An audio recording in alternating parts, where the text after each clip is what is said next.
My name is Verna G. Henderson, and I was 30 years old when my boyfriend looked me in the eyes after I caught him cheating and said, "I didn't mean to hurt you. I just didn't care enough not to." He laughed when he said it. I began packing without answering. The laugh disappeared. His face turned pale.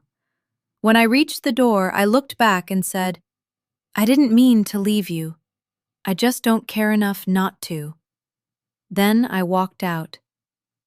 The night began with a canceled flight. I had spent 3 days in Denver attending a conference for work. My original flight home was canceled, then suddenly reinstated, which meant I landed shortly after midnight instead of the following afternoon. I texted Mason from the airport. No response. That was not unusual for a Friday night. He was probably out with friends, his phone buried inside a jacket pocket, while music drowned everything else out. The spare key was beneath the doormat, exactly where I had told him to leave it. When I stepped inside, the apartment was completely silent.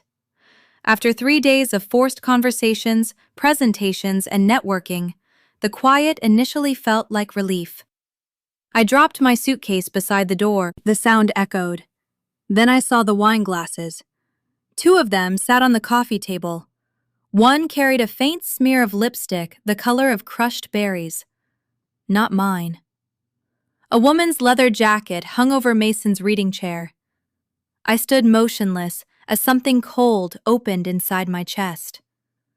Our bedroom door was slightly open. I walked down the hallway without feeling my feet touch the floor.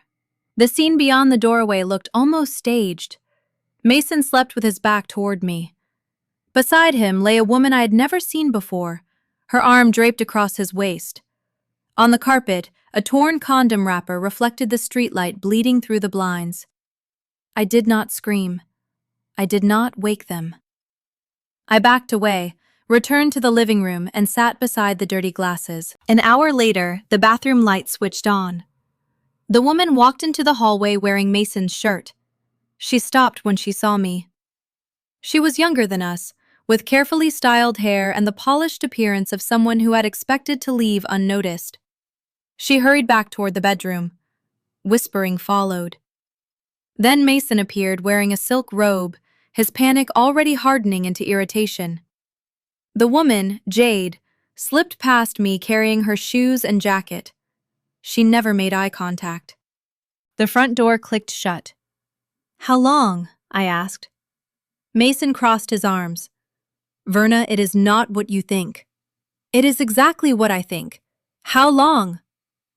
His gaze moved toward the floor. "A few times." "Months?" He exhaled. 3. 3 months. While I prepared the conference presentation that could secure my team's funding, Mason had been bringing another woman into our bed. "Why?" His face tightened. "Because you are here, but you are never really here. You are always thinking about work. You are quiet. Jade is present. She makes life feel exciting." "So this is my fault?" "I did not say that. You always twist everything and make me the villain." I stared at the man I had loved for 5 years. I had relocated for him. I had driven his father to chemotherapy appointments. I had taken leave from work when we lost a pregnancy, and Mason could barely get out of bed. I had believed staying was proof of love. "Are you in love with her?" "I don't know. Do you want to be with her?" "It is new. I need time to figure things out." I nodded. "Okay." He looked confused. "Okay?" "You should figure it out." I walked into the bedroom and pulled a duffel bag from the closet. Mason followed. "What are you doing?" "I packed socks, shirts, jeans, and work clothes." "Verna, stop." I moved into the bathroom and collected my toothbrush, medication, and contact lenses. "It was just sex," he said. "You were being ridiculous." I transferred everything into my suitcase. His voice rose. "Say something." I finally looked at him. "You said you did not intend to hurt me." "I didn't." He gave a nervous laugh. I just didn't care enough not to. The sentence settled every question inside me. It was not cruelty spoken in anger. It was indifference spoken honestly. I zipped the suitcase. The sound made Mason's expression change. You are actually leaving? I lifted my laptop bag. He stepped between me and the door. Where are you going? We need to talk. The woman I loved would have cared enough not to destroy 5 years for 3 months of excitement. His face lost all color. I repeated his words back to him. I didn't mean to leave you. I just don't care enough not to. Then I stepped around him, opened the door, and walked into the hallway. I did not slam it. I closed it softly. Some endings do not need noise. They are already dead before the door shuts. The hotel room smelled like citrus cleaner and old carpet. I chose the cheapest place near the airport because I did not care where I slept. I only needed a door Mason could not open. My suitcase sat beside the bed. My laptop bag leaned against it like a second witness. For several hours, I felt nothing. No anger, no grief, only a hollow stillness, as if my emotions had stepped outside and left my body behind. At 2 a.m, I ordered a sandwich from room service and ate it while an infomercial played on television. I tasted almost nothing. When dawn began turning the curtains gray, memories finally pushed through. Not the romantic ones. My mind seemed to understand that those would hurt too much. Instead, I remembered the pregnancy. 2 years earlier, I had stood in our bathroom holding a positive test while Mason stared at it with terrified eyes. Neither of us had planned it. For several days, fear slowly became hope. Then came the bleeding, the hospital, the silence afterward. Mason collapsed under the grief. He stopped eating, avoided calls, and woke from nightmares convinced he had failed our child. I took 2 weeks away from work. I cooked every meal. I sat on the bathroom floor beside him when he cried. I handled questions from his family because he could not bear to answer them. One morning, after nearly 2 weeks of darkness, he squeezed my hand and said, I don't know what I would have done without you. That sentence became the foundation of my identity. I was the woman who stayed, the woman who carried what he could not. Now he had accused me of never truly being present. The irony cut more deeply than the betrayal. By sunrise, the numbness began changing into something colder and more useful. This was no longer a relationship problem. It was a logistical problem. My phone displayed 12 messages from Mason. Where are you? This is insane. Come home so we can talk like adults. You are really going to throw away 5 years? Stop being dramatic. Then came the message I expected. You are not even fighting for us. I opened my banking application. We shared one account for rent, utilities, and groceries. I transferred my portion of the remaining balance into my personal account, leaving enough to cover expenses already owed. Then I canceled the automatic payment for a trip to Costa Rica. Mason did not know about it. I had planned to surprise him for our anniversary. The cancellation confirmation appeared within seconds. The loss of the deposit barely registered. I sent him one message. My remaining belongings will be collected Tuesday afternoon. Your apartment key will be left with the building superintendent. Please separate anything you believe belongs to you before then. His response arrived instantly. So that's it? You are just giving up? This is how little I meant to you? I placed the phone face down. He had slept with another woman in our bed for 3 months. Yet somehow my refusal to negotiate was proof that I lacked commitment. I removed every photograph of us from my social accounts. I changed my relationship status. Then I blocked him on every platform. Instagram, Facebook, email, even the music account we shared. It did not feel like revenge. It felt like cleaning a wound. Next, I contacted 3 mutual friends whose opinions I respected.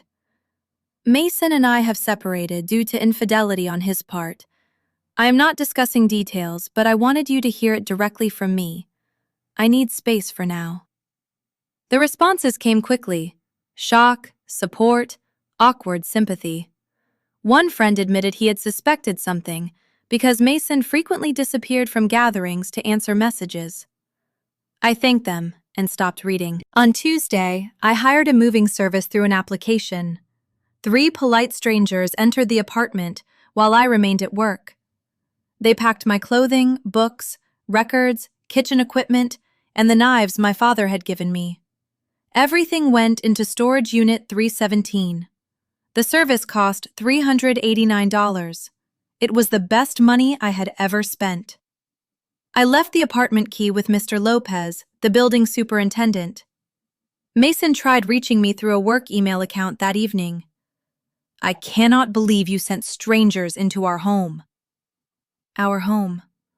The same home where he had placed Jade in our bed. I deleted the message. Within a week, Mason moved her into the apartment.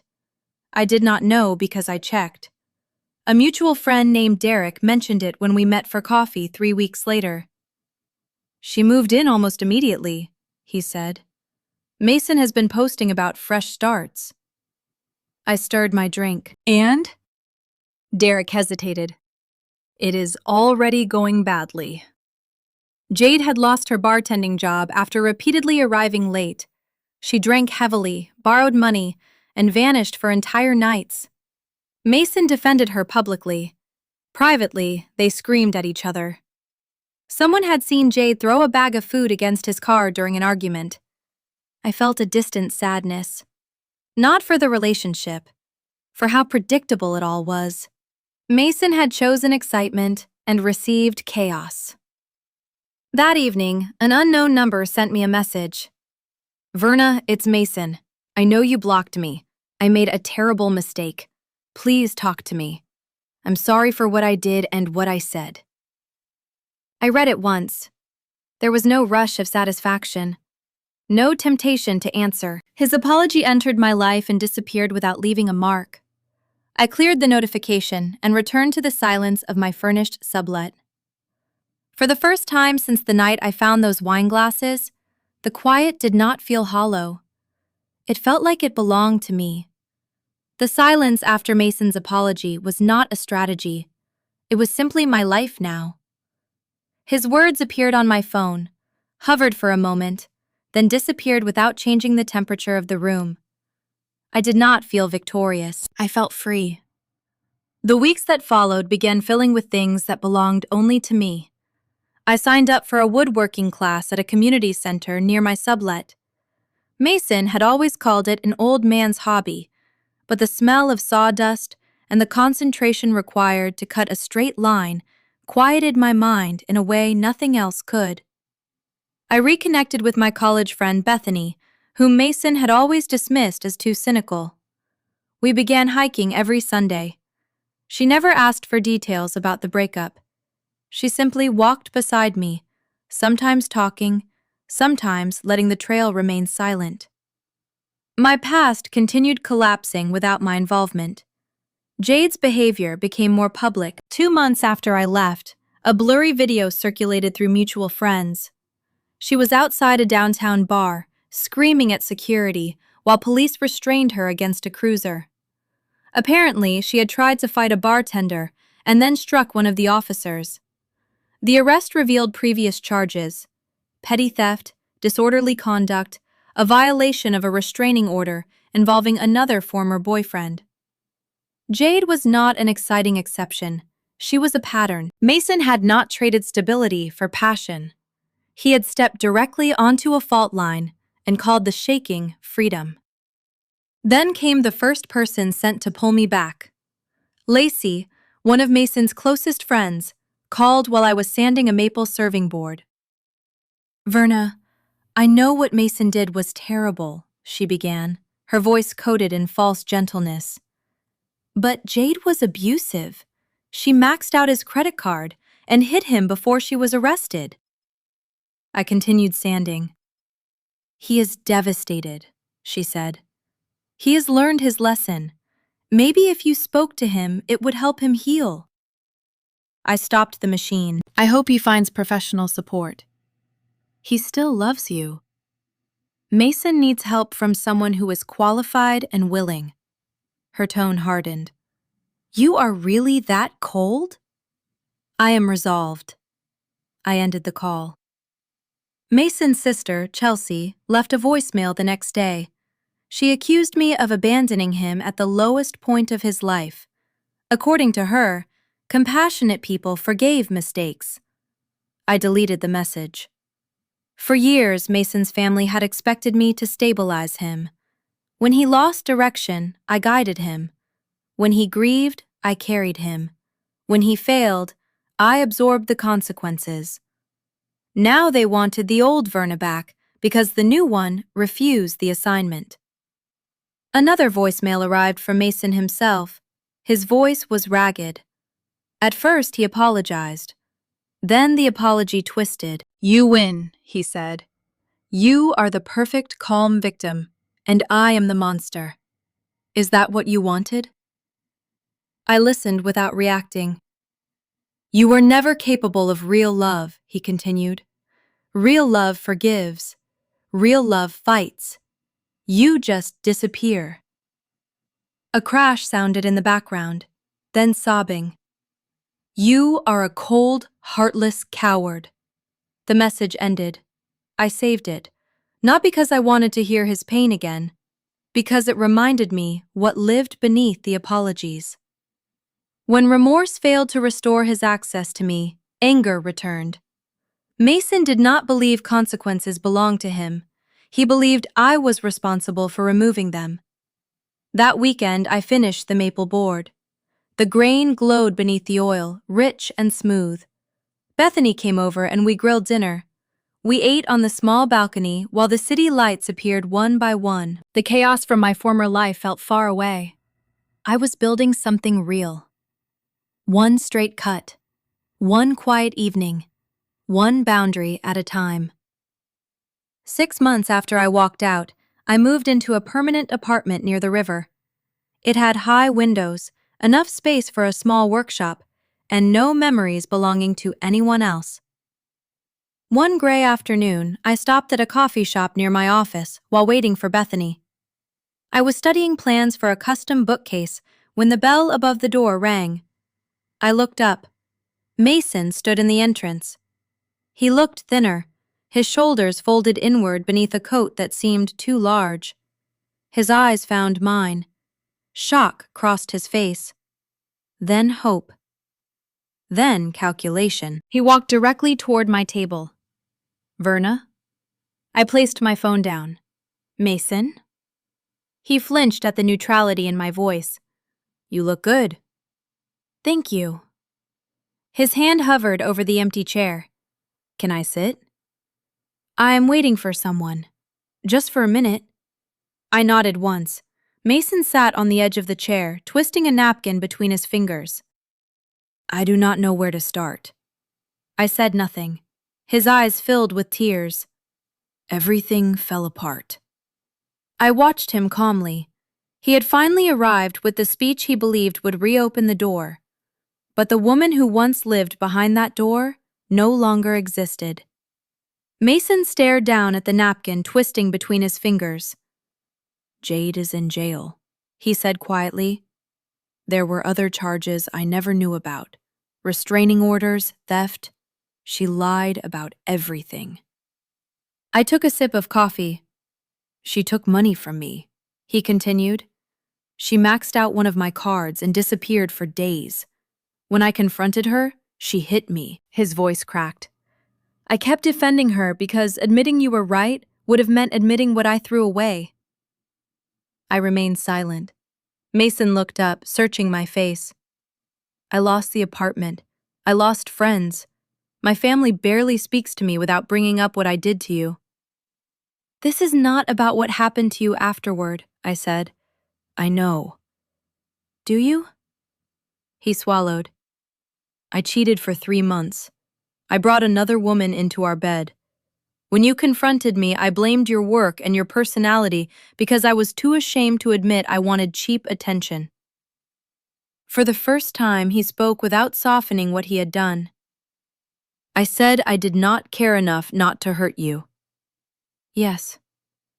His eyes filled again. That sentence haunts me. It helped me. He looked confused. It was the first completely honest thing you had said in months. I did not mean it. You did. No, Verna. I was cruel because I felt cornered. You were honest because you believed I would stay. The coffee shop noise continued around us. Cups clinked. A blender whirred behind the counter.